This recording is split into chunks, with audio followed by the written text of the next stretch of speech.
My son is terrified of his father.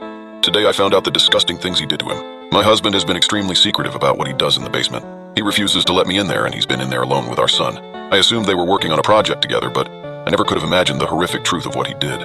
I first realized something effed up was going on when my son started acting differently. We were making pancakes, which my son Hank usually loves to help me with. "Hank, can you run down to the basement and fetch me some more flour?" I asked my son, who had just come downstairs for breakfast. He plopped down onto one of the kitchen chairs and shook his little head. "No," he muttered.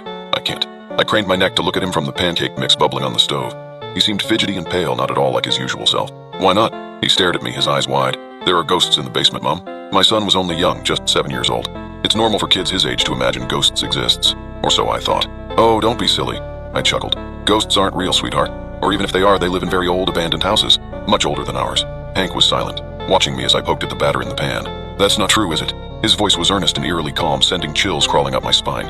He was acting differently. "Of course it's true," I assured him. "Think about it. What is a ghost?" Hank thought for a moment. "Someone who's dead?" I nodded. "Exactly. And no one has died in our house. We bought it brand new last year, remember? So we can't have ghosts." "How do you know?" He replied quickly. My heart skipped a beat and I turned to look at him again. For a 7-year-old, Hank was an incredibly deep thinker, a quality that had the capacity both to impress and to unnerve. "How do I know what? And how do you know that no one has died in our house?" I tapped the spatula on the edge of the pan, trying to gather my scattered thoughts. "Well, wouldn't we know if anyone had? Hey, darling, could you run down and get that flour, please? These pancakes are breaking apart." There was a pause. "No, Mom," I sighed impatiently. "Hank, your dad's downstairs. The lights will be on. Go on, there's no ghost, trust me." But Hank sat there, kicking his legs under the table, visibly uncomfortable. This had never been a problem in the past, and I couldn't think of any reason for it, aside from some silly horror story his friends might have told him at school. "Look, how about I call Dad to come get you, HM?" I said, making my way towards the basement door. "No, Mom, don't." Hank jumped to his feet, dashing after me and gripping the hem of my apron. "Don't call Dad."